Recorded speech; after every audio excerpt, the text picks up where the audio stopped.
Usualmente ingresan todos los alumnos mayormente o siempre son pocos. Cualquier cosa, el que me quiera contestar por mensaje escrito me contesta y el que quiera hablar no hay problema. Yo para ver si esperamos un poquito más o empezamos con la clase, que el año pasado eran como 100 alumnos y todos estaban en la clase presente. Ahora creo que son alrededor de 60 más o menos.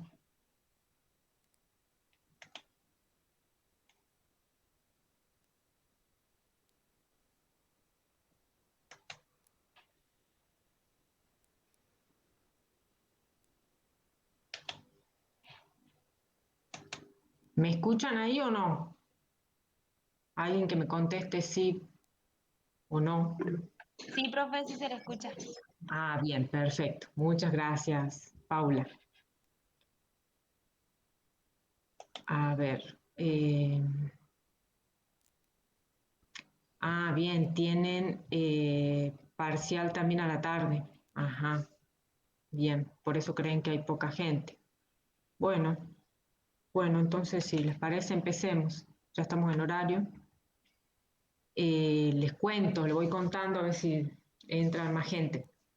Mi nombre es Janina Guinovar y ahí en el cronograma aparece que esta clase le daba a la ingeniera Longo, porque en realidad yo estaba de licencia por maternidad y no sabía exactamente si volvía para esta fecha o no. Pero bueno, acá estoy. En realidad yo siempre doy esta clase de comportamiento, así que bueno, me van a escuchar a mí ahora. Es una clase medianamente larga, no es fea. Yo cuando haga la presentación no veo los mensajes, así que si quieren cortarme en algún momento y hacerme alguna pregunta, no hay ningún problema. Veamos, vamos a presentar. Los que sí les pido, cuando ya vean el Power, me avisen, a ver si está todo bien.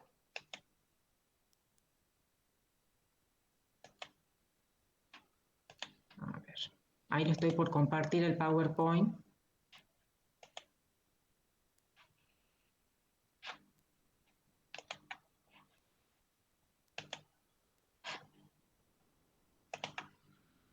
Sí, profe, sí se ve la diapo.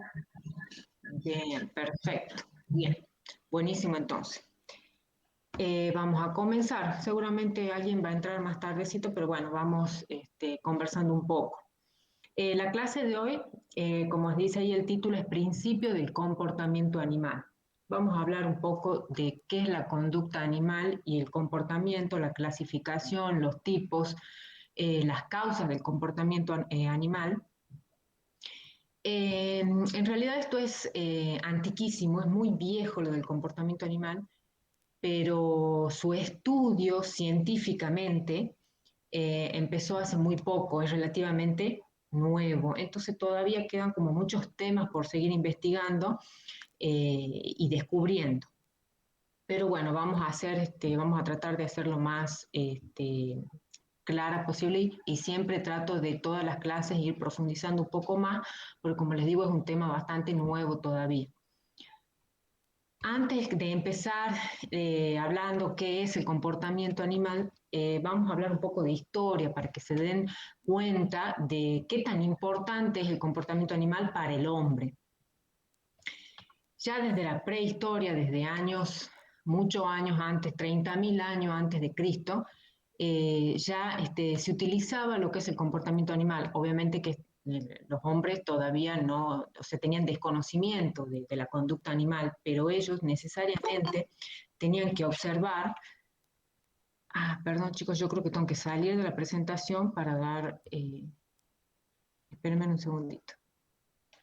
Sí, para admitir a los alumnos tengo que salir de la presentación, así que me van a tener un poquito de paciencia. Ahí está.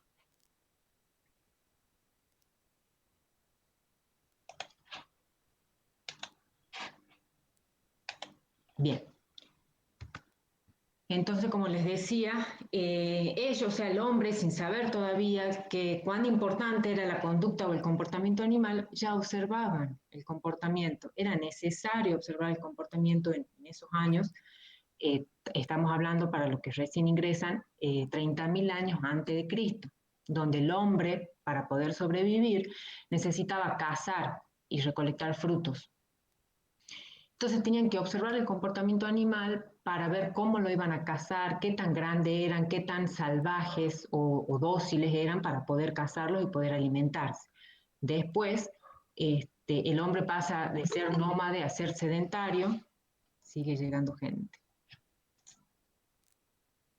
Perdón.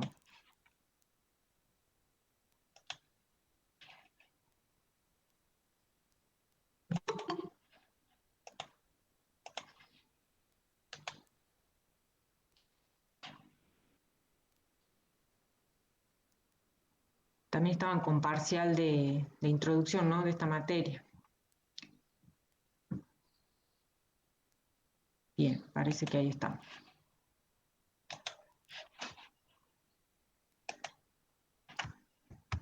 Bien, para los que recién llegan, vamos a ver, la clase de hoy es comportamiento animal. Bien, entonces como les decía, primero el humano, el hombre, era cazador y recolector, después pasa a ser sedentario, en donde ya criaba sus propios animales. Entonces seguía la conducta y el comportamiento animal como lo principal para la observación y para poder tomarlos y criarlos. O sea, por ejemplo, ellos veían los animales más dóciles, entonces se apoderaban de esos animales y los criaban.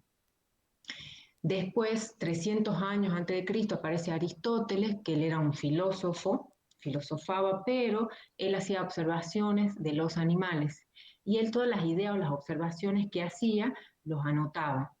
Él, por ejemplo, observaba que la paloma, o sea, la especie de ave, la paloma, empollaba los huevos durante la noche, pero el palomo, o sea, el macho, durante el día. Eran todas observaciones, pero hasta acá no había ninguna conclusión o no había ningún porqué de eso. Después ya avanzamos un poquito y en el siglo XVII aparece John Wright, que era un zoólogo. Él estudiaba específicamente el comportamiento en los pájaros. Y él hacía una observación, que los pájaros abandonaban sus nidos en una edad determinada. O sea, abandonaban el nido que estaban con la madre y se iban a otro lugar a hacer sus propios nidos, sus propios hogares. Y él no entendía cómo podían hacer un nido sin que nadie les enseñara previamente. Él no encontraba los porqués, pero sí se daba cuenta que era un comportamiento muy complejo en ellos y que, como les digo, no necesitaba de una enseñanza previa. Después, en el siglo XVIII, Charles Leroy, que si bien no era zoólogo, no se dedicaba a la observación de los animales, sino más bien era como naturalista, como un biólogo, él criticaba duramente a los filósofos porque decía que perdían tiempo filosofando encerrados y tenían que salir a observar el comportamiento animal. Y a través de la observación se podían dar cuenta qué plasticidad tenían la conducta animal de acuerdo a determinadas situaciones que pasaban ellos. Después, el primero que realiza un experimento con los animales fue Douglas Spalding en el siglo XIX. ¿Qué hace el que experimenta? Trataba de incubar los huevos de gallina sin la presencia de la madre. ¿Cómo los incubaba? Con vapor de agua. En una olla, con el vapor que producía una olla, los incubaba. Él quería ver qué respuesta tenía el pollito cuando nacía, sobre todo los sentidos visuales y acústicos, en ausencia de la madre. Después aparece Darwin, que seguramente lo deben conocer, que se lo conoce, o no conocer por supuesto, pero sí deben haber escuchado de Darwin, que se lo conoce como el padre de la teoría de la evolución. Él también era un biólogo y él observaba, también hacía observaciones de todo tipo, ¿no?, de la naturaleza, también de los animales. Y él no tenía nada que ver con la genética, él simplemente también hacía observaciones y trataba de dar respuesta a lo que observaba o dar una hipótesis, pero no sabía nada de genética, pero él decía que había determinados comportamientos o conductas en los animales que eran heredados de padres a hijos, pero no tenía idea de lo que era la genética. Entonces, fíjense cómo hasta acá han ido estudiando de alguna manera el comportamiento animal, pero todavía no se daban como muchas respuestas de por qué o cómo se producían ese comportamiento. Después, en el siglo XX, ya mucho más, avanzado el tiempo, se forman como dos líneas o dos pensamientos, podríamos decir, o dos ideas de lo que es la conducta animal. Y cada idea tenía seguidores, entonces se forman como dos escuelas. Una escuela americana que le llamaban conductista y una escuela europea que le llamaban naturalista. Vamos a hablar un poco de cada uno.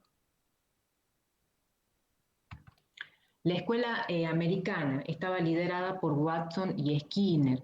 Ellos estudiaban cómo se producía el aprendizaje en los seres humanos, pero experimentaban con animales. Por eso las teorías de ellos también se aplican a los animales. Muchos de ustedes, si se acuerdan y dependen del colegio o la orientación que tenían en el secundario, deben haber escuchado de Pavlov, Watson, las teorías del aprendizaje, que eso se enseñaba en psicología, o por lo menos en mi época, no sé si en las de ustedes. Pero estas personas se dedicaban a estudiar el comportamiento, el comportamiento de los humanos, pero cómo aprendían más que nada el aprendizaje. Watson y Skinner eran seguidores de Pavlov. En realidad el dibujo el gráfico del perro, el primer experimento lo hace Pavlov. Watson y Skinner ya utilizaban experimentos en laboratorios y lo hacían con ratas o ratones. ¿Ellos qué decían o cuál era el tema principal en la conducta animal? Ellos decían que para una determinada conducta tenía que haber un estímulo. O sea que el comportamiento animal se basaba en un principio de estímulo-respuesta. O sea que si no había un estímulo, el animal no daba una respuesta. Fíjense en este gráfico, este experimento, cómo se le presenta al animal la comida. Al presentarle la comida, EI es estímulo incondicionado, significa la I es incondicionado, porque hasta acá no hay condición, ya van a entender bien después cuál es la condición. Entonces le presentaban el alimento al animal y el animal respondía. ¿Cuál era la respuesta? La salivación. La salivación es el deseo de comer. Después se le presentaba al animal o se le hacía escuchar el sonido de una campana. Esto, EN es estímulo neutro porque no había respuesta en el animal. Fíjense en ustedes, acá en el gráfico, no respondían, no había salivación. Después se le presentaba la comida en conjunto con el sonido de la campana. La comida, acuérdense que era el estímulo incondicionado y la campana el estímulo neutro. Y el animal respondía, es una respuesta incondicionada. ¿Sí? El animal sentía deseos de comer. Después de repetidas veces que se le presentaba el alimento con el sonido de la campana, únicamente se le presentaba después el sonido de la campana. El animal que hace una asociación del sonido de la campana con la presentación de la comida y empieza a dar respuesta solamente al sonido de la campana. Empieza a tener deseo de comer. La campana acá, en este caso, es un estímulo condicionado. Entonces el animal tiene una respuesta condicionada. Watson y Skinner no pensaban que la conducta tenía que ver con la genética. Descartaban totalmente que tenga que ver con la genética y además también descartaban que los animales puedan tener ciertos procesos mentales. Es decir, no pensaban, no sentían nada. Para ellos era simplemente reaccionaban ante un estímulo. Si no había estímulo, no reaccionaban. Después, paralelamente estaba la escuela europea, que era la naturalista. Acá había varios investigadores que si bien investigaban cada uno por separado, pero todos tenían más o menos el mismo pensamiento. Ellos observaban la conducta animal en estado natural, en su hábitat natural. ¿Y qué decían ellos? Que la conducta animal era puramente instintiva e innata. no necesitaba, que el animal no necesitaba un estímulo para que dé una respuesta, no, sino que ellos respondían de acuerdo a ciertos eh, estímulos externos, no necesariamente el hombre le tenía que proveer un estímulo. Las personas importantes que estudiaban esto, que tenían estas ideas del comportamiento animal, fue Heinroth, que es el primero que utiliza el término etología, que el día de hoy se lo utiliza, el concepto de etología, que es el estudio del comportamiento animal, después vamos a ver bien qué es. Después está Tinbergen, que es el primero que hace experimentos con los animales, pero en su hábitat natural, a diferencia de la escuela americana, que ellos experimentaban los animales en laboratorio. Tinbergen no, hacía ensayos en el medio natural de los animales donde habitaban y si podía, se le modificaba algunos de los elementos de la naturaleza. Hacía ajustes o se les ajustaba o se les modificaba y él lo que hacía es registraba la respuesta de los animales ante ese cambio que él realizaba. Mientras y cuando eran controlables, podían ser controlables esos cambios, porque acuérdense en que él ensayaba con los animales en su hábitat natural. Y después aparece Lorenz, que también deben haber escuchado mucho de Lorenz. Él hacía observaciones de los animales, pero no hacía ensayos ni experimentaba con ellos, simplemente él los tenía como mascota, los criaba en su casa. Entonces todo el día lo estaba observando. Y él era más bien teórico y a partir de lo que él observaba, logra describir lo que es el concepto de impronta filial. Él decía que sobre todo en las aves y en el ganado, una vez que nacían, se improntaban a lo primero que veían, o a un objeto, o a la madre, o a lo primero que ellos veían. Al improntarse es como que lo veían después de guía. ¿Qué significa esto? Que se improntaban a algo, a un objeto, que ponían su atención en lo primero que veían. Por ejemplo, cuando nacen los pollitos, los pavos, los gansos, lo primero que ven es la madre, por eso después la siguen a todos lados. En el ganado, él decía que la oveja, cuando nacían los corderitos, la oveja necesitaba en esos minutos en esos minutos después del nacimiento, la oveja tenía que lamerlos porque ahí se impregnaba del olor de ella en los corderos. Entonces se reconocían, a pocas horas de nacer, se reconocían madres e hijos. Él descubre entonces ese concepto de impronta filial que él también dice que se daba únicamente en los animales que ya nacían prácticamente desarrollados, o sea que podían moverse por sí solos después de nacido. ¿Cómo queda después de estas dos escuelas, de estas dos ideas, el comportamiento animal en la actualidad? Se reconoce ambas teorías. Se reconoce que el comportamiento animal es innato, como decía la escuela europea, pero también podía ser adquirido y ser modificado a través de la experiencia, como decía la escuela americana.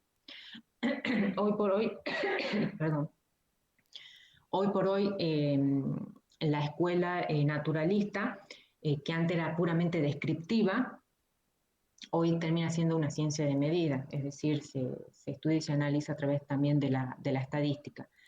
Se reconoce hoy también en la actualidad que la conducta animal tiene que ver con muchos genes y aparece una nueva rama de la etología, que es la etología cognitiva, que se enfoca en todos los procesos mentales de los animales, es decir, que hay como que hay pensamientos o hay emociones en los animales. Pero todavía esto está muy nuevo, muy reciente y se siguen haciendo investigaciones. Chicos, cualquier duda me consultan, me preguntan, no hay problema, ¿no?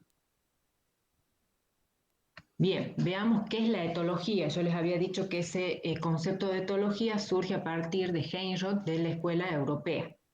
Etología es una rama de la biología.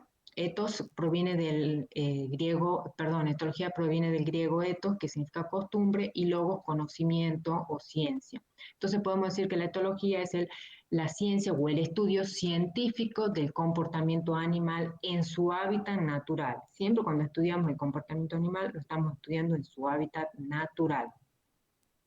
Pero ¿qué más hace la etología? No solamente describe el comportamiento, sino que nos dice las causas, o sea, el origen del comportamiento, por qué se producen determinadas conductas en los animales, cuál es la función, porque toda conducta tiene una función en la vida del animal, cuál es el desarrollo de ese comportamiento, cómo va modificándose a lo largo de la vida del animal y cuál es la evolución que ha tenido en determinado comportamiento en una especie. Ya les voy a aclarar bien qué significa eso de ontogenia y filogenia. Fíjese, en todo etólogo, para estudiar el comportamiento animal, se debería hacer y responder estas 4 preguntas. Con estas 4 preguntas trabajaba Tinbergen. Si ustedes recuerdan, Tinbergen pertenecía a la escuela europea. Él es el primero que hacía ensayo con los animales en su hábitat natural. La primera pregunta que nos debemos hacer es cuál es el origen del comportamiento. Cuando hablamos de origen, hablamos de la causa que genera una determinada conducta. Siempre es un estímulo que puede ser interno o externo. Cuando hablamos de un estímulo interno, hablamos de un estímulo orgánico del cuerpo del animal, fisiológico, por ejemplo, una hormona. Y cuando hablamos de un estímulo externo, estamos hablando del medio en que lo rodea al animal, por ejemplo, la luz, un sonido, el alimento. Ver a otro animal también es un estímulo. La otra pregunta que se deben realizar los etólogos cuando estudian el comportamiento animal es cuál es la función. Cuando hablamos de la función, siempre está dada en que el animal cumple realiza un determinado comportamiento porque tiene que adaptarse al medio que vive. Y una vez que se adapta, evoluciona. ¿Cuál es la ontogenia del comportamiento? Cuando hablamos de ontogenia estamos hablando de desarrollo. Ontogenia significa que hay que, digamos, estudiar el comportamiento desde que nace el animal hasta que muere. Y va cambiando ese comportamiento. O puede que cambie o puede que no, depende de la especie.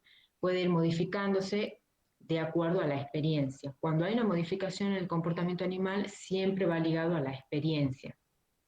Puede cambiar la frecuencia, puede cambiar la intensidad de comportamiento, depende siempre de la especie y del animal.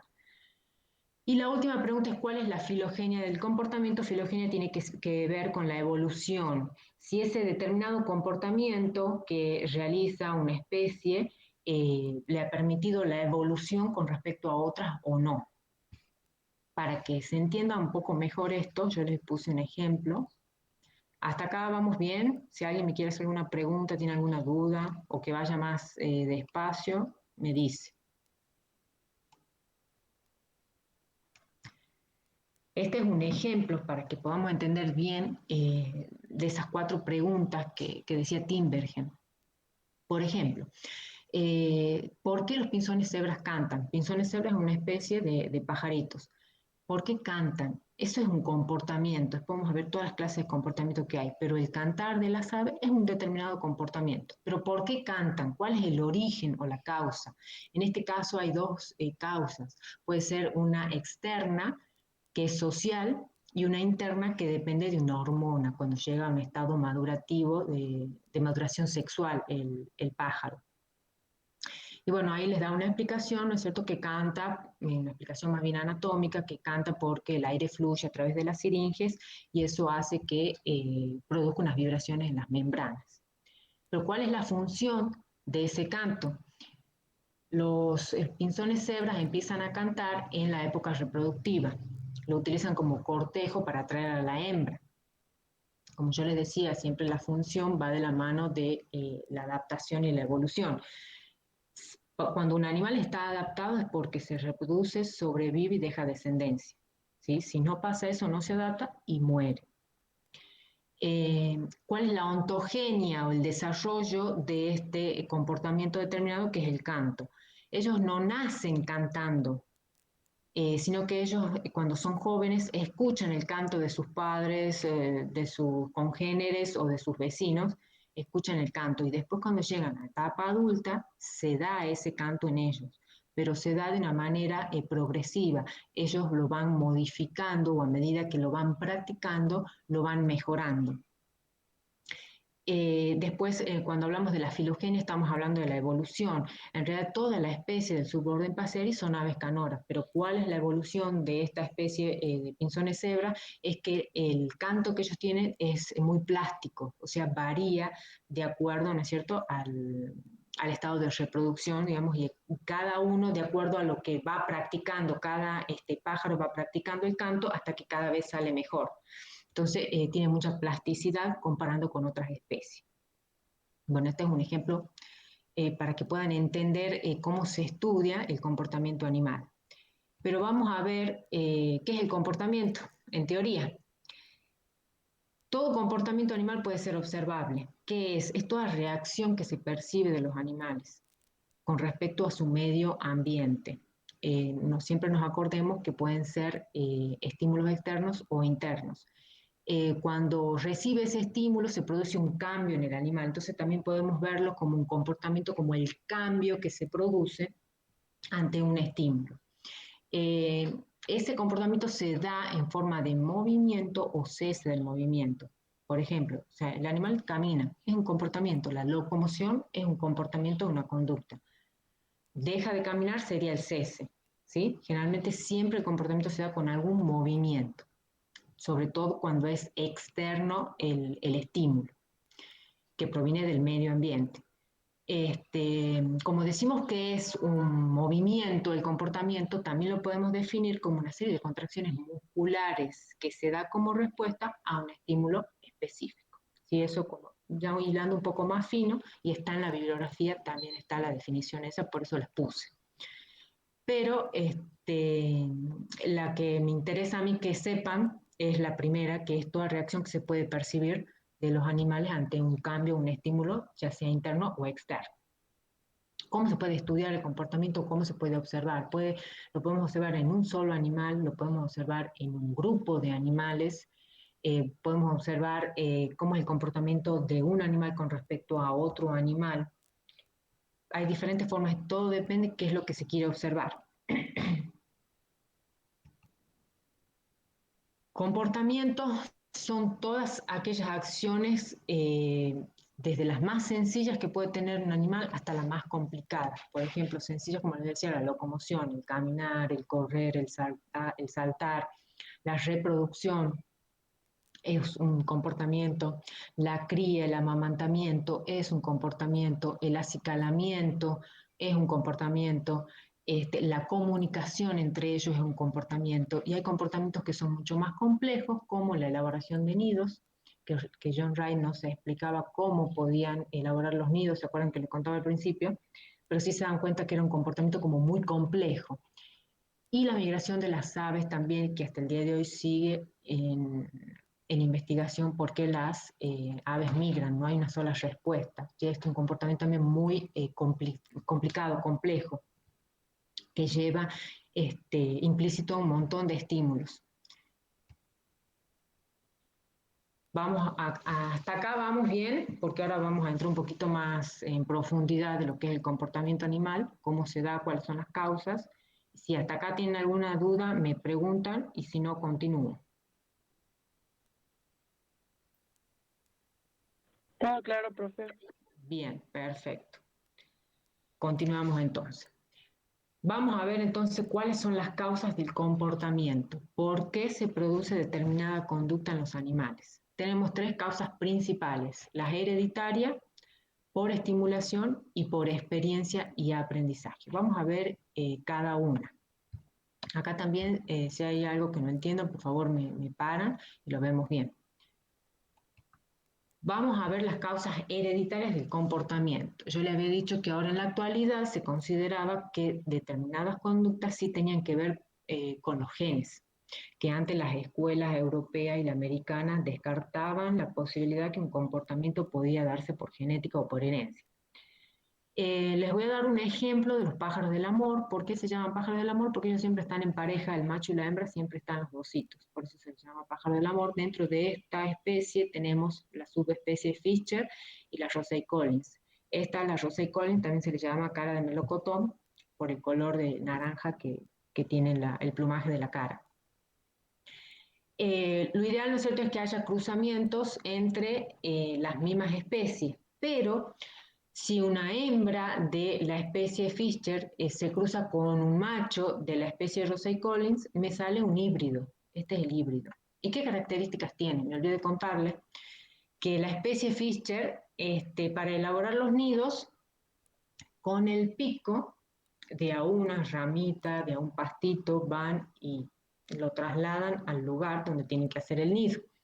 En cambio, la especie Rosei Collins es como un poco más eficiente. ¿Por qué? Porque con el pico se pone entre las plumas, las ramitas, los pastos, lo que fuera, se pone entre las plumas y así vuela a su lugar para hacer el nido. Entonces, como que en un solo vuelo lleva más cantidad de material para realizar el nido, como un poco más eficiente. Pero resulta que cuando hay un cruzamiento de una hembra Fischer y un macho Rosei Collins, sale un híbrido. ¿Qué pasa con este híbrido? Es nada, diría yo, nada eficiente al hacer el nido. ¿Por qué? Porque tiene una herencia paterna intermedia. El híbrido intenta ponerse entre las plumas, las ramitas, pero fracasa en el intento, se le caen. Entonces repite y una y otra vez y una y otra vez va como practicando, poniéndose entre las plumas, las ramitas, hasta que logra trasladar las ramas para hacer el nido. O sea, es poco eficiente y es hereditario, pero fíjense ustedes que si practica, practica, es como que lo va mejorando.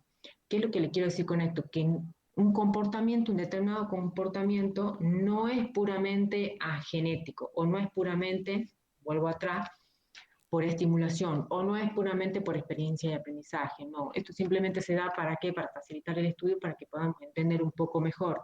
Pero un comportamiento, como en el caso es hereditario porque lo hereda del padre, eh, pero practicando a través de la experiencia va mejorando la elaboración de nido, ¿sí?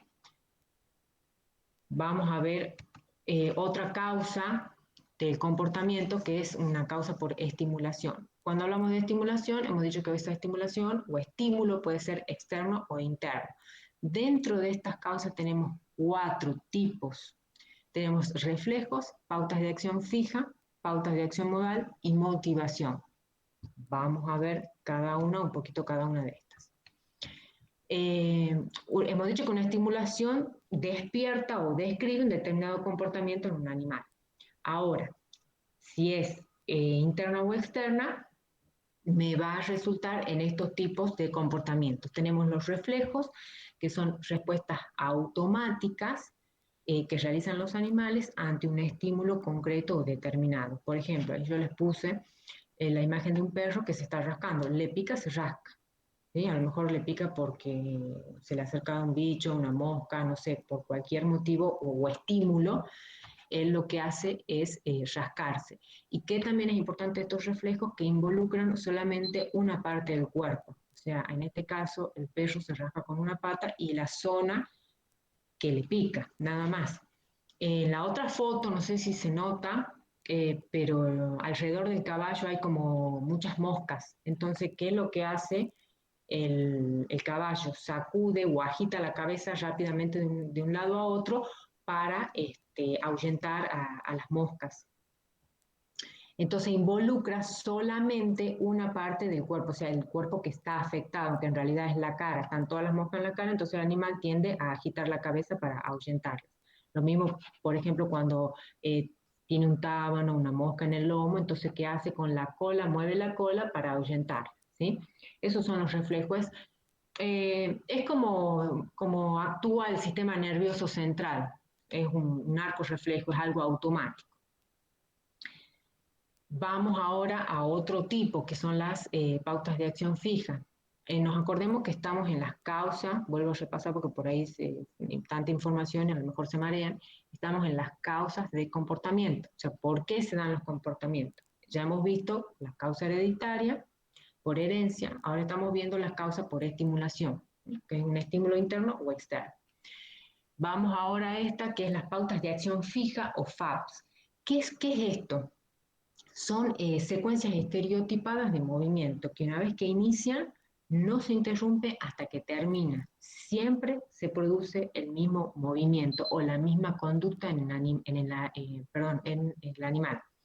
No necesita de una enseñanza previa. Le voy a dar los ejemplos para que entendamos. Por ejemplo, con el ganso. El ganso está incubando los huevos. Por X motivo se sale un huevo de la posición de incubación, se sale. Entonces, ¿cuál es la acción o cuál es el comportamiento que tiene todo ganso? Lo mira fijamente al huevo, se acerca con el pico hacia el huevo y con la parte inferior del pico lo va rodando para que vuelva, digamos, para traerlo al huevo de nuevo al lugar donde están los otros para seguir incubando, ¿sí? Siempre se produce de la misma forma. Yo le digo, lo mira fijamente. Bueno, sí, es así. Por eso se le llaman pautas de acción fija. Es una secuencia estereotipada. No es que el ganso se levante y lo trae, no, sino que estira el cuello, lo mira fijo, se acerca al pico, en la parte inferior del pico al huevo y lo va trayendo de nuevo a su lugar.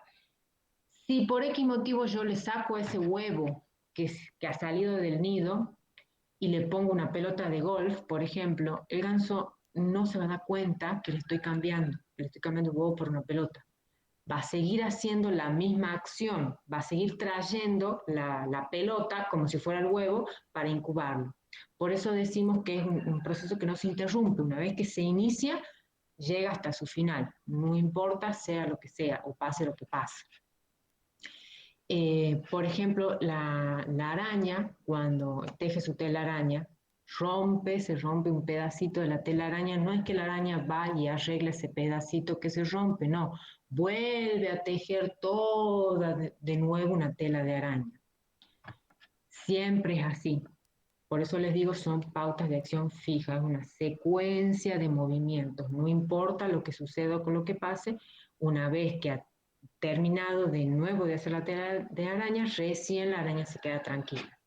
¿Qué pasa con el pez espinoso? Esta es una especie de pez que tiene un dimorfismo sexual. Cuando llega la época reproductiva, cambia de color su abdomen. Es claro, digamos, todo el pez es un color claro, pero en la época reproductiva lo cambia a colorado. ¿Para qué hace eso? Para atraer a las hembras. Y además de cambiar el color del abdomen, hace un movimiento como un baile de zigzag. Eso hace que atraiga a la hembra. Entonces, ¿qué es lo que hace él? Enrojece el vientre y el abdomen, hace el baile en zigzag, la hembra es atraída por ese color de abdomen y por ese baile, la lleva al nido a que ponga los huevos y la expulsa del nido. Va de nuevo a buscar otra hembra, enrojece el abdomen, hace un movimiento, un baile en zigzag, atrae a otra hembra, la lleva al nido a que ponga los huevos y la expulsa. Y una vez que ya tiene un número considerable de huevos, los cría él los mantiene a los huevos. Entonces eso no se interrumpe, esa acción no se interrumpe, sigue siendo de la misma forma. Por ejemplo, otra pauta de acción fija la podemos ver en las gaviotas. No sé si se llega a ver la imagen, pero en el pico de la gaviota hay un punto rojo. Cuando tiene cría la gaviota, las crías empiezan a picotearle en ese punto rojo. Y eso produce un estímulo que hace que la gaviota regurgite el alimento y los alimenta a las crías. Pero sí o sí le tienen que picotear en ese punto rojo que tienen todas las gaviotas, ¿sí? ¿Se entiende? Entonces son acciones que realizan estos animales de una secuencia ordenada, que no es interrumpida, ni es modificada, ni es cambiada en ningún momento. Esto se llama pautas de acción fija, pero ¿qué pasa ahora en la actualidad? Ya no se usa el concepto de pautas de acción fija, sino se usa el concepto de pautas de acción modal o MAPS. Es lo mismo, es puramente lo mismo, nada más que ¿qué es lo que pasa? Se considera que hay ciertas variaciones que me pueden llegar a modificar la conducta del animal, pero ínfimas, como por ejemplo, que acá el huevo depende de la pendiente en que esté el ganso, entonces el ganso depende de la pendiente, el huevo va a rodar más o menos, entonces el ganso va a caminar más o menos hasta ir a recoger el huevo, por ejemplo, en el pez espinoso. Y una hembra puede tardar un poco más en ser atraída, por más que él enrojezca el abdomen y haga el baile en zigzag, bueno, alguna hembra por X motivo puede tener una demora en ser atraída y llevada hacia el nido, por ejemplo, o sea, son variaciones ínfimas. Por eso ya no se usa tanto el concepto de acción fija, sino acción modal, pero sigue siendo lo mismo.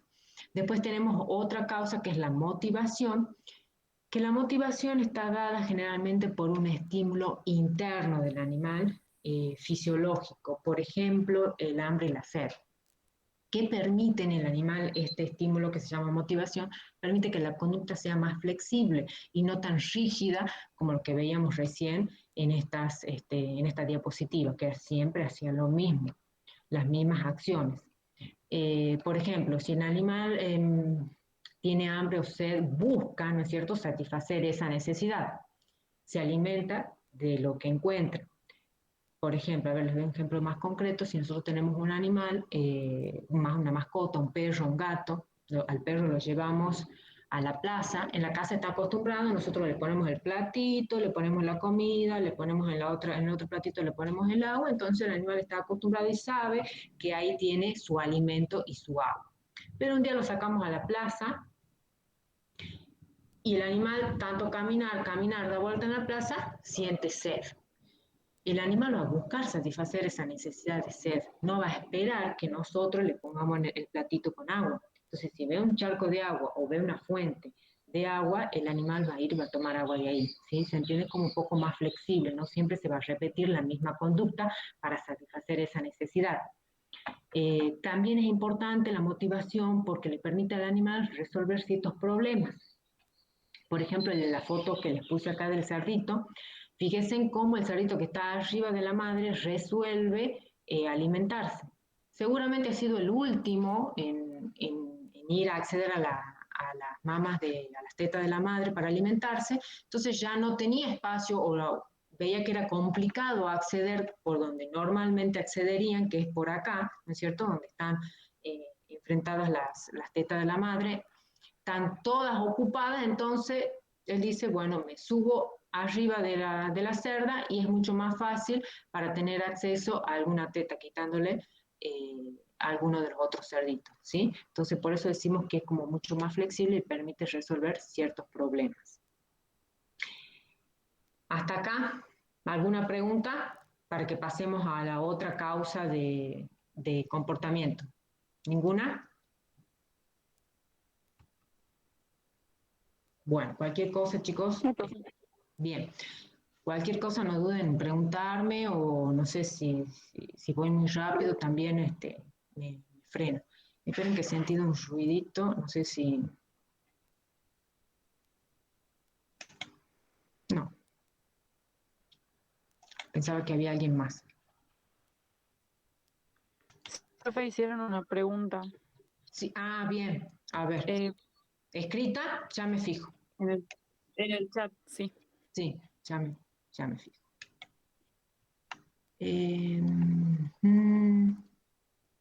¿Cómo eran las pautas de acción modal? Bien, ahora volvemos. Volvemos a eso. Y encima pongo desde el principio yo. Tengo la opción para poner desde la actual y pongo del principio.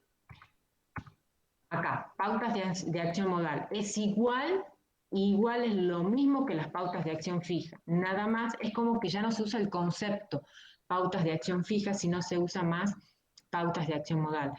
Es una secuencia, es lo mismo, es la misma definición, perdón, esta misma definición aplica para pautas de acción modal. Una secuencia estereotipada de movimientos que una vez que se inicia no se interrumpe hasta finalizar. Pero ¿cuál es la pequeña diferencia? Que ya considera que hay pequeñas variaciones, como por ejemplo acá, si decimos que el huevo se va del lugar de incubación, depende de la pendiente, cuánto más o menos ruede o cuánto más o menos se aleje del ganso. Sí, acuérdense que las pautas de acción fija son muy puntuales, es siempre la misma acción. En cambio, las pautas de acción modal es lo mismo, pero ya considera esa pequeña variación. Capaz que el ganso camina más porque, bueno, la pendiente del terreno es un poco más elevada, entonces el huevo ha rodado más. ¿Se entiende? O, por ejemplo, el que les daba también yo el ejemplo, el pez espinoso, que a lo mejor demora un poco más en atraer a alguna hembra, por cualquier otro motivo. A lo mejor hay hembras que son más distraídas que otras, o a lo mejor hay hembras que no tienen la libido sexual tan alta como otras, entonces rápidamente se dan cuenta que es una atracción sexual. ¿Se entiende? Entonces demora un poquito más, pero es exactamente lo mismo. O sea, lo que ustedes tienen que decir es que pautas de acción modal es lo mismo a pautas de acción fija, nada más que involucra o considera que hay pequeñas variaciones en la acción del animal, nada más, ¿sí?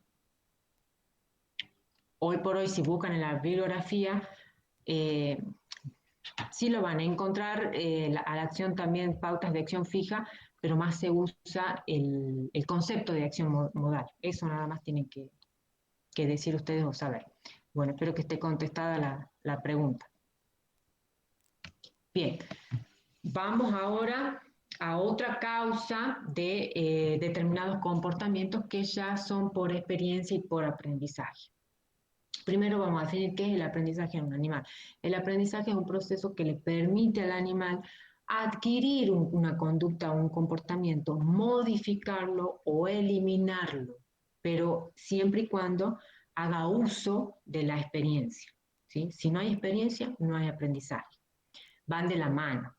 ¿Qué le permite el aprendizaje al animal? Le permite predecir el futuro. Es decir, yo a través de la experiencia, el animal, a través de la experiencia puede darse cuenta de lo que puede llegar a pasar si tiene determinada conducta. Entonces puede eliminar todas las cosas indeseables en su vida, por ejemplo.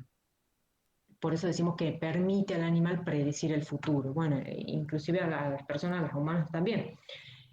A través de la experiencia uno va aprendiendo a qué es lo que tiene que hacer, a cómo hacerlo también.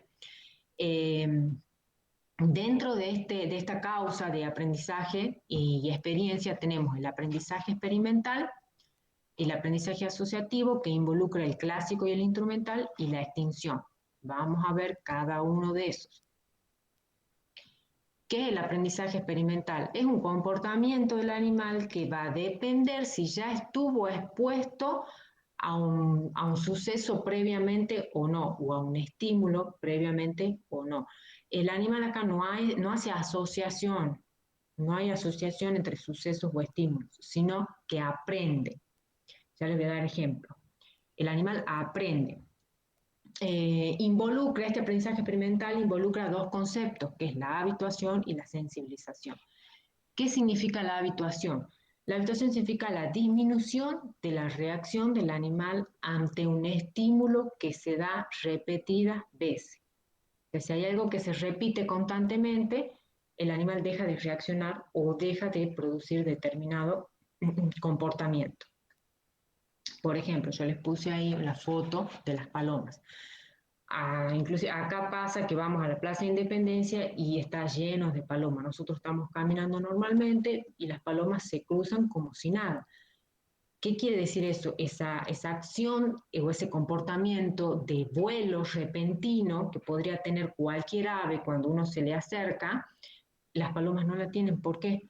Porque repetidas veces está la presencia del ser humano en las plazas o en los lugares. Además, le dan de comer, entonces las palomas entienden o aprenden que hay algo beneficioso en eso. Entonces, la reacción de ella es disminuir esa conducta de alzar vuelo, porque se asustan. ¿Sí? ¿Se entiende? Generalmente cuando uno se acerca a un ave, lo primero que hace es alzar vuelo. ¿Por qué? Porque siente que está en peligro. Pero bueno, en este caso, aprende la paloma que no hay peligro, que no corre peligro, y que inclusive es beneficioso porque le dan de comer. ¿Sí? Eso es la habituación. disminuye esa reacción, en este caso el comportamiento de emprender vuelo. Por ejemplo, otro ejemplo que suele pasar a veces mucho son los animales con los niños. Los niños por ahí no miden el peligro, entonces van y le agarran de la oreja al animal, le tiran la cola. Y un animal que no esté acostumbrado a eso, ¿qué hace? Reacciona o se enoja, reacciona mal, le ladra o lo muerde al niño, o simplemente está asustado y sale corriendo, ¿sí? Entonces, ante repetidas veces que viene el niño y le tira la oreja, le tira la cola y lo mueve y le hace esto y le hace lo otro, entonces como que el animal se va habituando a que no pasa más nada que eso, entonces deja de reaccionar, de salir corriendo porque tiene miedo o de ladrarle y morder, ¿sí? ¿Se entiende? Eso es habituación. ¿Qué pasa con la sensibilización? La sensibilización es como algo contrario a la habituación. Es una reacción brusca que tiene un animal ante un estímulo o ante cualquier estímulo. Esto pasa, por ejemplo, cuando dos animales están enfrentados en una pelea. Ellos pelean y quedan como adrenalinados. Entonces, después de la pelea quedan como atentos, como asustados. Entonces, cualquier ruidito o estímulo hacen que reaccionen bruscamente. O, por ejemplo, cuando un predador quiere atrapar a su presa, la presa logra escapar y queda asustada, queda con toda esa adrenalina y queda sensible, por eso se llama sensibilización, se queda sensible a cualquier otro ruidito o estímulo, entonces queda como atenta. ¿Se entiende hasta acá? Esto es aprendizaje experimental. Vamos a pasar ahora perdón, les vuelvo a repetir, acá en aprendizaje experimental no hay asociación, no asocia, sino que el animal aprende a que la presencia del ser humano no le hace daño o a que la presencia del niño en el perro tampoco le hace daño. Aprende, ¿sí? Hay un aprendizaje. ¿Por qué hago hincapié en esto? Porque acá en este aprendizaje asociativo el animal asocia un suceso con otro. Por ejemplo, es el mismo ejemplo que yo les daba de la escuela americana del experimento con el perro. ¿Se acuerdan al principio de la clase? El perro lo que hace es asociar la presentación de comida con el sonido de la campana. Asocia repetidas veces, aparece ese sonido de la campana con la comida, entonces después solamente el sonido de la campana él entiende o asocia que está la comida, ¿sí? Por ejemplo, un ejemplo aplicado acá en producción animal es las vacas lecheras en el tambo. Las vacas asocian ese ruido de la máquina de ordeño a la extracción de leche, ¿sí? Al ordeño en sí, hay una asociación. Entonces el animal, la vaca ya entra como tranquila, ya sabe lo que le van a hacer, ¿sí? Este es el aprendizaje asociativo, este es el clásico, ¿sí? Vamos a ver ahora el aprendizaje asociativo instrumental. ¿Qué pasa acá? El aprendizaje o la conducta del animal va a depender de los resultados previos que tenga de esa conducta, ¿sí? Vamos a los ejemplos concretos para que se entienda. Una ardilla comen avellanas, por ejemplo. Entonces tienen que roer, comen nueces, tienen que roerla a la avellana para llegar, ¿no es cierto?, al carozo o a la nuez de las cuales ellos se alimentan. Entonces, si nosotros vemos una ardilla joven, tarda mucho tiempo en roerla, en abrirla a la avellana. En cambio, una ardilla vieja, ya adulta, rápidamente la puede abrir. ¿Por qué? Porque la experiencia, a través de la experiencia ha ido aprendiendo cómo tiene que abrirla o por dónde tiene que abrirla a la avellana para que pueda alimentarse rápidamente, ¿sí? Entonces va a depender de los resultados previos que tenga. Por ejemplo, las cerdas en producción, ya sea en confinamiento o las cerdas a campo, siempre cuando van a parir, ellas innatamente arman el nido con pajas, con ramas, con lo que tengan. Arman el nido para parir. Entonces, una cerda primeriza sí va a armar su nido, pero le puedo asegurar que en la segunda aparición o la tercera aparición, el nido que armó es muy distinto al primer nido, es mucho más confortable, es mucho más calentito, es mucho mejor, está mejor armado. Acá la diferencia, yo le puse la foto, no sé también si se ve mucho en esta que le estoy señalando acá, es producción a campo. Entonces fíjese en cómo arma el nido con las ramas de los árboles. y paja que seguramente le han puesto algunos de los operarios. Bueno, y esta cerda no tiene otro material para armar su nido, simplemente es lo que le ofrecen, porque está muy limitado, ¿no es cierto? Porque es confinamiento lo que le ofrece el operario. Bien. ¿Qué otro tipo de aprendizaje entraría en esta conducta que es por experiencia y aprendizaje? Es la extinción. ¿Qué pasa con la extinción? Es un comportamiento, una conducta que ya no la realiza el animal. ¿Por qué? Porque el estímulo ha dejado de aparecer. Y no es que el animal no se olvida, se ha olvidado de ese estímulo, sino que asocia que ya eso no tiene validez, que no tiene validez esa acción, ¿sí? ¿Se entiende? O sea, no, ¿para qué va a reaccionar de X forma si ya no está el estímulo? Bien, a pesar que continuamos. Bien, entonces esos tres teníamos aprendizaje experimental, el asociativo y la extinción corresponden a lo que es la conducta por causa por experiencia de aprendizaje. Ahora vamos a ver que hay ciertos factores que influyen en el aprendizaje del animal. Por ejemplo, estos son algunos, yo les puse algunos, hay muchos más, pero estos son como los más importantes. La latencia. ¿Qué es la latencia? La latencia es el tiempo que demora en aparecer el estímulo y producirse la conducta del animal. Se habla teóricamente de 60 segundos, o sea, aparece el estímulo, pasan 60 segundos, en esos 60 segundos el animal puede asociar o puede aprender. Pasado ese tiempo, es como que le cuesta ya más la asociación. No quiere decir que no lo aprenda o no asocie, pero como que le cuesta más. A ver, un ejemplo. Por ejemplo, nosotros en la casa tenemos animales, vamos a los perritos que son por ahí más desastrosos, hacen desastre cuando uno se va. Nos vamos a la facultad, nos vamos a trabajar, lo dejamos al perrito adentro de la casa. Cuando llegamos resulta que ha sacado la bolsa del baño, la desparramos por toda la casa o ha hecho sus necesidades en la cama, por ejemplo, orinó en la cama. Entonces nosotros llegamos y ¿qué hacemos? Los retamos. Al pobre perro lo retamos. ¿Por qué ha hecho esto? Esto no se hace. Bueno, pero no sabemos en qué momento. A lo mejor nosotros nos hemos ido, hemos pasado 6, 7 horas en la facultad y volvemos y eso ha pasado ya cuando apenas nos fuimos. O sea, ya pasó 60 segundos, pasó 30, pasó 180 segundos, ya pasó 1 hora, 2 horas. Entonces, el perrito no entiende o no puede asociar qué le pasa, digamos, a su amo o a su dueño, por qué lo reta. ¿Sí? ¿Se entiende? Entonces, es importante que inmediatamente que el animal haga algo, uno lo rete o le enseñe cómo lo tiene que hacer. ¿Sí? Esto es teórico. 60 segundos es una teoría. No quiere decir que sí o sí en todo animal y en toda especie, pero se habla de 60 segundos. Pasado ese tiempo, cuesta un poco más que el animal asocie. Eso es la latencia. Vamos a la potencia del estímulo. Cuando tiene mayor potencia el estímulo, más rápido se hace la asociación. Por ejemplo, una gallina que está picoteando, picotea, picotea, justo picotea debajo de una hoja y aparece una lombriz gorda, jugosa, bien carnosa.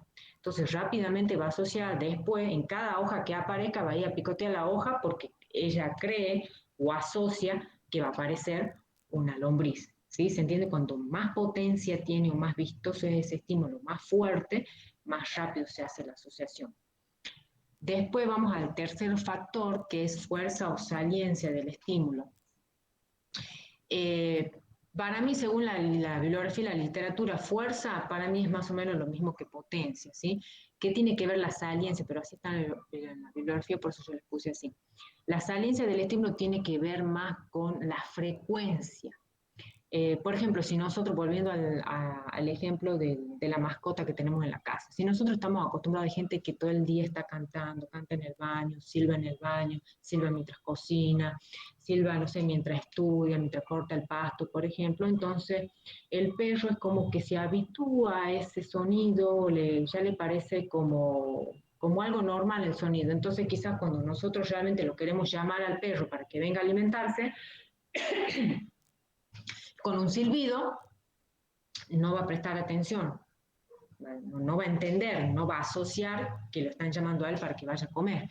¿Se entiende? En cambio, si solamente utilizo el silbido para hacer esa acción, para hacerle entender al animal que venga a comer, que ya está puesta su comida, que venga a alimentarse, entonces rápidamente va a asociar. ¿Sí? ¿Se entiende más o menos? Tiene que ver con la frecuencia de ese estímulo. Después tenemos el último factor, son las predisposiciones. Hay animales que ya están predispuestos a tener ciertas conductas y que probablemente no se las pueda cambiar porque son innatas. Ya nacen con esas conductas. Por ejemplo, un animal que es predador. O sea, es difícil que yo ponga un león frente a una vaca y no le haga nada. Es difícil enseñarle o que asocie que no le tiene que hacer daño. Por ejemplo, quizás un ejemplo como muy extremo, pero bueno, de eso se trata, que hay ciertas predisposiciones que ya nacen con el animal que no se los puede modificar. Bien, ¿hasta acá alguna duda? Yo espero, si no, espero un ratito, si no, continúo.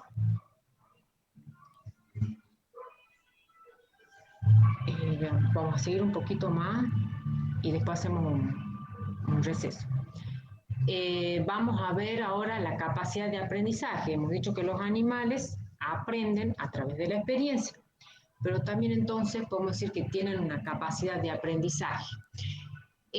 ¿Con qué está relacionada esa capacidad de aprendizaje? Con el volumen de cerebro. Cuanto mayor es el volumen, mayor número de neuronas se tiene y mayor conexión entre neuronas hay. Eso está comprobado científicamente.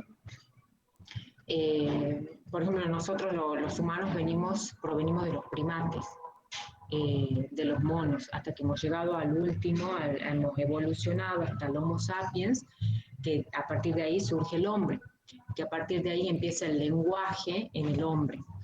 Y se ha hecho un análisis que a partir del primate hasta el Homo sapiens ha ido aumentando el volumen del cerebro. Otro ejemplo también se tiene de eso, de científico, cuando muere Einstein se le hace un análisis a su cerebro y se dan en cuenta que tiene un mayor número de neuronas y de conexiones que la media poblacional. Bueno, fíjense que él tenía la capacidad de darse cuenta de cosas de que el resto de la población no, por ejemplo. Entonces, en los animales pasa exactamente lo mismo. Un mono va a tener mayor capacidad de aprendizaje que un perro o que un cerdo, y un cerdo mayor capacidad de aprendizaje que una rata. Por ejemplo, eso también tiene que ver con la plasticidad del cerebro de aprender más o menos. Hay ciertos animales que rige más la conducta innata, por ejemplo, de los insectos, de las abejas, de las hormigas, por ejemplo, tienen más como comportamientos innatos. Entonces es difícil modificar esos comportamientos. En cambio, un perro, un mono, tienen una capacidad de aprendizaje mucho más plástica, entonces van aprendiendo, va aumentando su capacidad de aprendizaje a través de la experiencia, ¿sí? Entonces, ¿de qué depende? Que les quede claro esto, ¿de qué depende la capacidad de aprendizaje? Depende del volumen de cerebro. Bien. Vamos a los tipos de comportamiento. Hasta acá lo que venimos viendo son las causas de comportamiento, ¿sí? ¿Por qué se producen determinados? ¿Cuáles son los motivos por los cuales se producen determinadas conductas o causas de comportamiento? Acá esto lo que vamos a ver son tipos de comportamiento que más o menos los conocemos, ¿sí? Todos los conocemos, pero bueno, vamos a explicar algunos. Tenemos los más conocidos, hay muchos más, pero estos son los que quizás nos interesan mucho en lo que es los sistemas de producción. Comportamiento ingestivo o alimenticio, comportamiento reproductivo, comportamiento social, comportamiento lúdico de juego, comportamiento de curiosidad y comportamiento de mantenimiento. Rápidamente vamos a hablar un poco de cada uno, que seguramente ustedes ya lo tienen claro también a esto. ¿De qué depende el comportamiento ingestivo o alimenticio del animal? Depende de la anatomía y de la fisiología que tenga el animal. Una vaca es herbívora y también ayuda, digamos, en la fisiología del animal, ¿cierto? También su anatomía hace que la vaca pastoree y tome la pastura lo tome con la lengua y corte con los incisivos inferiores, corte el alimento, porque no tiene incisivos superiores, ¿sí? Entonces toma su alimento con la lengua y corta con los incisivos inferiores. Depende, la forma de alimentarse depende de su anatomía. Una oveja, por ejemplo, o un caballo, no hago mal en comparar, en juntarlos, digamos, la oveja tampoco, perdón, tiene incisivos superiores, pero no toma el alimento con la lengua, sino lo corta lo toma con la boca y lo corta con los incisivos inferiores. El equino lo que hace es cortar con ambos incisivos superiores e inferiores, corta el pasto a ras del suelo. En cambio, la vaca no llega tanto a ras del suelo. Por ejemplo, la cabra no pastorea, sino que ramonea. ¿Eso qué significa? Que se levanta con sus patas sobre sus patas traseras y llega a alcanzar a algunas hojas verdes. ¿Por qué el ramoneo? Porque las cabras son características, se pueden criar, digamos, son de zonas áridas en donde no hay pasturas, sino hay más bien arbustos. Entonces ellas aplican el ramoneo, que es pararse sobre sus patas traseras y tratar de buscar alguna rama u hojita verde que quede, digamos, porque son de zonas áridas. El cerdo, por ejemplo, su anatomía le permite tomar el alimento con los dientes prácticamente, porque tiene mucha rigidez en lo que es la nariz y los labios, y más bien ellos osan. Al osar, levantan el alimento, remueven el alimento con la nariz y toman con los dientes prácticamente el alimento. Entonces, la forma en que ellos se comportan para alimentarse depende de su anatomía y fisiología. Vamos a ver el comportamiento reproductivo en los animales. Primero tenemos que saber que ellos tienen un comportamiento promiscuo, reproductivo promiscuo. ¿Qué quiere decir? Que un solo macho puede servir a varias vacas. O sea, no es que tiene que tener su pareja, ¿sí? Sino sería como muy complicado tener un sistema productivo con 100 vacas y 100 toros. Entonces eso es una ventaja. Cuando hablamos de comportamiento reproductivo estamos hablando en las hembras precisamente lo que es el comportamiento de celo, que se da en el momento del estro, cuando está ovulando o cuando está en celo, propiamente dicho, la hembra. Cada especie demuestra el celo a su pareja de distintas formas, más allá de que coincida con que hay un enrojecimiento de la vulva, hay como una descarga de mucosa. Por ejemplo, las vacas tienden a vocalizar muy seguido, empiezan a montarse unas entre otras, o sea, la que se deja montar es la que está en celo. La cerda, por ejemplo, se pone inquieta y uno a veces cuando le toca, nos damos cuenta que ya está en celo cuando le toca el lomo y produce un pequeño arqueamiento en el lomo. La oveja, por ejemplo, no tiene tantos signos de celo, simplemente va y lo busca al carnero. Ella lo va y lo busca y lo persigue y lo sigue al carnero. En cambio, la yegua, por ejemplo, es una de las especies que presenta como una posición hasta de entrega, diríamos así. Extiende las patas traseras, las abre, las extiende, arquea la cola y produce contracciones rítmicas de la vulva y orina frecuentemente. Eso es con respecto a la hembra. Con respecto al macho, ¿qué es lo que hace? El comportamiento reproductivo del macho tiene que ver en el momento del cortejo y en el momento de la cópula. También depende mucho de la especie, pero por lo general el macho es como más uniforme, siempre hace lo mismo, es más de ir a olfatear a la hembra, le da golpecito en los costados o en el flanco, en la parte del flanco de la hembra, después olfatea y hasta lame la vulva, y después se da la cópula. Depende de la especie, algunos son más agresivos que otros. Por ejemplo, la especie equina, ellos se caracterizan por ser como, yo les digo, una especie como más amorosa, porque ellos primero empiezan como a sociabilizar, ellos se acicalan, se acarician, chocan los cuellos, es como que si se abrazaran, el macho le olfatea la cara, los labios. Después, al final, sí termina también olfateando todo lo que es la parte genital, digamos, y lamiendo la vulva. Inclusive hasta en la cópula, cuando termina, fíjese en la foto, seguramente ustedes también ya han observado, también depende del animal, pero es como una especie más, más tierna, le llamo yo, más amorosa, cariñosa en lo que es el servicio. Termina el animal, en realidad, el padrillo, termina como abrazándola a la yegua, pero por el cansancio. Termina como cansado, entonces cae sobre el lomo de la yegua. Por ejemplo, lo que es el camello o las llamas, la cópula se da cuando la hembra está sentada, echada prácticamente. Entonces eso también depende de la especie. Pero los sentidos que están puestos o más activos en este momento del comportamiento reproductivo es el olfativo y el visual. Bien, pasamos ahora al comportamiento social. Cuando hablamos de comportamiento social, podemos hablar de tres cosas: el instinto gregario, el orden jerárquico y el comportamiento maternal. Estos tres tipos de comportamiento entran en lo que es la sociabilización del animal. Cuando hablamos que es una sociedad o que es un grupo de individuos agrupados, es distinto cuando hablamos de sociedad a un grupo de individuos. Cuando hablamos de sociedad es porque cada individuo que forma ese grupo o esa sociedad tiene un papel importante o cumple con una función específica para un objetivo en común. Por ejemplo, las abejas. Las abejas es toda una sociedad. No sé si algunos de ustedes han tenido la posibilidad de leer algo o han visto, le han enseñado en la facultad algo de las abejas.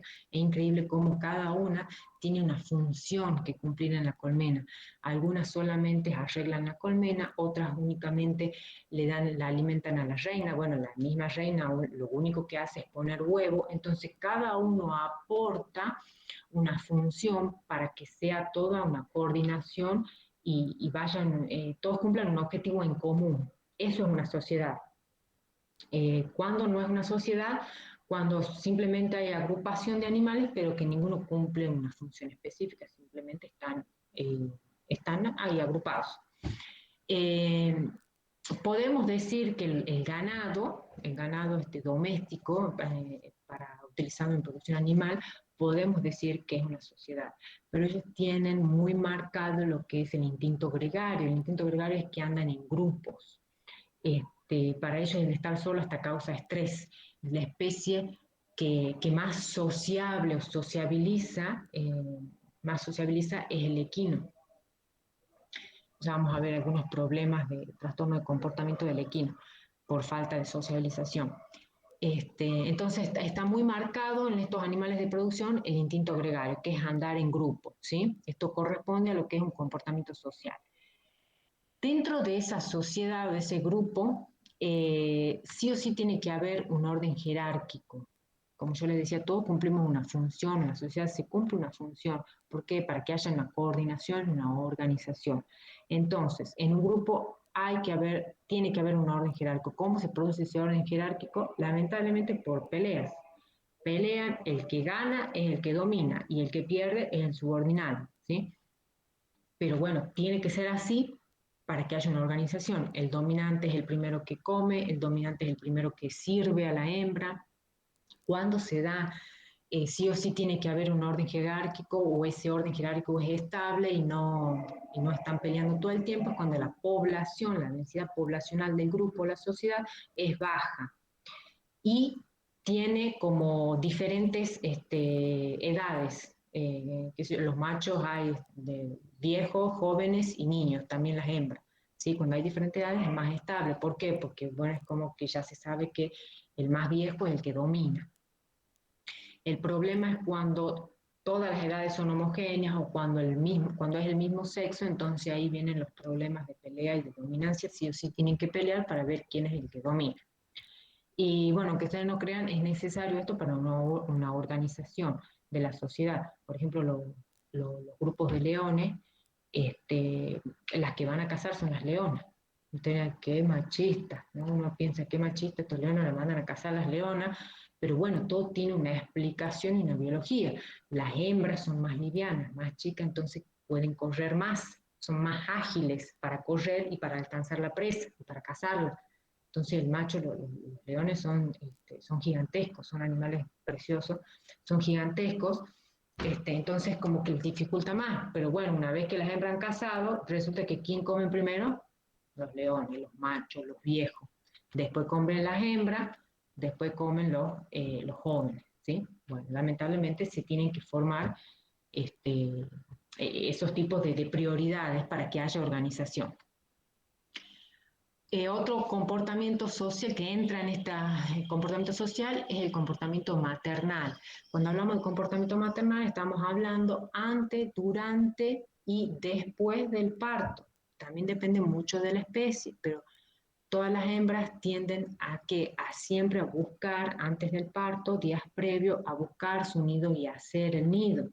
Por ejemplo, la yegua, vuelvo a repetirle antes que siga, cuando estamos hablando de comportamientos de conducta, hablamos en su hábitat natural, en su ambiente natural, ¿sí? Cuando por ahí se restringe mucho el comportamiento natural, no normal, cuando estamos hablando de animales de producción, ¿sí? Porque lo confinamos, le reducimos el espacio, entonces le imposibilitamos que desarrollen ciertos comportamientos. Pero cuando yo hablo es siempre normal, en el ambiente. Por ejemplo, la yegua, antes de parir, siempre anda en grupo. Yo les dije que los equinos son muy sociables, ellos todo el tiempo están en grupo. Meses antes de parir, empiezan a aislarse y empiezan a buscar un lugar tranquilo. Una vez que lo consiguen, que lo encuentran, repetidas veces van como a visitarlo, a ese lugar, como que lo cuidan de esa forma, el lugar, que nadie les toque ese lugar, hasta que llega el momento de la aparición y paren ahí, se aíslan para parir. Eh, por ejemplo, lo que es la cabra y la oveja también, como yo les dije, son de zonas áridas, zonas montañosas. La oveja se pierde en la montaña cuando va a parir y ya vuelve con la cría. En el caso, por ejemplo, de la vaca, no, la vaca pare en el grupo, no es de aislarse y buscar un lugar, generalmente pare ahí nomás en el grupo. Y la cerda también es de aislarse un poco y ella también va armando su nido y es una de las especies que más se prepara para armar el nido. O se hace una depresión en el suelo, le va poniendo como hasta aislante térmico le ponen, en las pajas, lo hacen bien acolchonados, forman bien su nido, los porcinos. También depende, como les digo, de la especie. Bueno, una vez que ha nacido el animal, la cría, también tiene que ver con el comportamiento social. Lo primero que hacen la madre es acicalarlo, limpiarlo, lamerlo. Acuérdense que el acto ese o el comportamiento de lamer al animal no es solamente para limpiarlo, sino también para que impregnarlo del olor a la cría, porque por ejemplo, la cerda eso no lo hace, no lame la cría, no le impregna el olor y a veces hasta si en un sistema de producción o en un sistema natural, digamos, un grupo de cerdas naturales, en estado natural donde paren varias, se intercambian los cerditos, o sea, la madre no sabe exactamente cuál es el hijo. No pasa así, por ejemplo, con la oveja. La oveja reconoce su cría porque esa conducta de lamerlo le impregna de su olor y se reconoce mutuamente, el hijo a la madre y la madre al hijo. No, después lo vemos a esto de canibalismo maternal, después lo vemos. Bien, esto es entonces lo que corresponde al comportamiento social. Pasemos a otro comportamiento, que es el comportamiento lúdico de juego. ¿Por qué es importante este comportamiento? Porque el comportamiento de juego no es solamente que el cachorro o la cría desgasta energía en jugar, no, sino que con ese juego el animal va aprendiendo y sobre todo aprende a resolver ciertas situaciones problemáticas o resuelve obstáculos. Además aprende a sociabilizar con sus congéneres, sus hermanos, sociabiliza con la madre y también sociabiliza con el ambiente, el que los rodea. Por eso es importante el juego. ¿Qué otro comportamiento es importante que tenemos que tener en cuenta y sobre todo en los sistemas de producción? El mantenimiento de curiosidad. El mantenimiento de curiosidad es va de la mano con la exploración. Todo animal siente esa necesidad de explorar, es curioso y quiere explorar, pero a la vez tiene miedo. Entonces, como que despacio va oliendo, mirando, conociendo. Entonces, en ese momento, cuando el, digamos, el ser humano no tiene un buen manejo del animal, puede repercutir en toda la vida del animal, se puede tornar como agresivo y eso ya es irreversible. Entonces nosotros mismos tenemos que tener cuidado de, en el manejo, en el trato del animal, ¿sí? Porque ellos tienden a explorar. Entonces todo lo que conoce, todo lo que se le muestra al animal, por primera vez tiene que ser en forma gradual. ¿Qué otro comportamiento es importante? El de mantenimiento. Cuando hablamos de comportamiento de mantenimiento, estamos hablando de que ellos buscan su abrigo, buscan abrigarse, ya sea de la lluvia o del calor. A veces cuando hace mucho calor y no hay sombra, entre ellos, entre los cuerpos, mismos cuerpos, se van armando la sombra y se van poniendo en la sombra del otro animal. A veces pasa también mucho con las ovejas, como son de climas extremos. Las ovejas cuando nieva, ellas se empiezan a amontonar, se amontonan, se amontonan, se amontonan, se amontonan tanto que empiezan a subirse unas sobre otras. Bueno, y eso termina, obviamente, matando a las que están abajo. Entonces, bueno, es importante el abrigo, pero a veces es peligroso. Por ejemplo, el pavo no tiene desarrollado ese comportamiento de abrigo, porque en la antigüedad el pavo vivía en los árboles. Entonces, si llovía, caía granizo, él no necesitaba buscar de resguardarse porque estaba arriba de un árbol, siempre vivía en el árbol. En cambio, ahora la especie ha evolucionado, ya vive sobre la tierra, anda sobre la tierra, sobre la superficie, pero no ha desarrollado ese comportamiento de buscar abrigo. Entonces está lloviendo, cae granizo y el pavo ahí bajo la lluvia y bajo el granizo. Hay animales también que necesitan del ejercicio, sobre todo la especie equina necesita del ejercicio continuo. ¿Por qué? Porque son animales que anatómicamente están preparados para eso. Y al no darle el espacio y el ejercicio que ellos necesitan, les produce estrés y producen trastorno en el comportamiento. El acicalamiento también corporal es importante. Entre ellos, el acicalamiento puede ser social, digamos, porque se reconocen o por, digamos, una limpieza que se hace en ellos. Por ejemplo, la especie felina, los gatos, son de limpiarse solos. Los equinos son más bien de estar con el otro y de olfatearse, de reconocerse, y se pasan la cabeza entre el cuello con el otro. Son muy sociables, como les digo yo, sobre todo los equinos. El territorialismo también, a los animales de producción también son muy territorialistas. ¿Cuándo se marca territorio?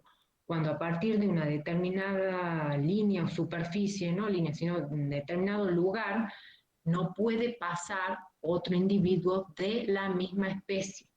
¿Sí? Siempre hablamos de territorialismo, perdón, sobre la misma especie, no especies distintas. El descanso también es importante. ¿Por qué? Porque es un momento en donde se relaja todo el organismo, ¿no es cierto? Y es como que vuelven a retomar energía en los animales. También es importante eso, así como en los humanos. La especie que menos descansa, que menos horas de sueño tiene, es el equino. Y las aves, ustedes fíjense que hasta el equino ustedes lo van a ver parado en las cuatro patas, y como cerrando los ojos, está descansando, no está durmiendo. A veces van a ver que levanta un miembro, ya sea delantero o trasero, también es como que descansa ese miembro sobre los otros tres que le quedan. Y la especie que más duerme, que más horas pasa durmiendo y con sueño profundo, es el cerdo. Duerme mucho y descansa. Por ejemplo, los rumiantes duermen, pero no tanto. ¿Por qué? Porque la mayoría durante las 24 horas, 8 horas, ellos se la pasan rumiando. Entonces, en ese proceso de rumiación está activo todo el sistema digestivo, entonces no pueden dormir. No entran en una relajación profunda. Las aves, por ejemplo, también les cuesta entrar en sueño profundo. ¿Por qué? Por el tono muscular que tienen que tener para mantenerse, porque ellas duermen de parada, o sea, sentadas en sus dos patitas. Entonces tienen un tono muscular de tal forma activo todavía que no llega a ese sueño profundo. Bien, hasta acá voy a llegar, vamos a hacer un receso de 5 minutitos y seguimos. No me falta mucho, calculo que son las 11. Sí, yo calculo que 11:30, 12 menos cuarto, ya estaremos terminando. Eh, Dejamos un ratito, 5 minutos, vayan al baño, lo que tengan que hacer y volvemos. ¿Alguna duda hasta acá? Perdón, me olvidé de preguntarles si tienen alguna duda. Ya están todos dormidos ya. Digan que hemos empezado a las 9:30. Si no, a las 8:30 empezamos. No, ninguna duda. Bien, bien, perfecto. Bueno, entonces descansamos 5 minutitos y regresamos de nuevo.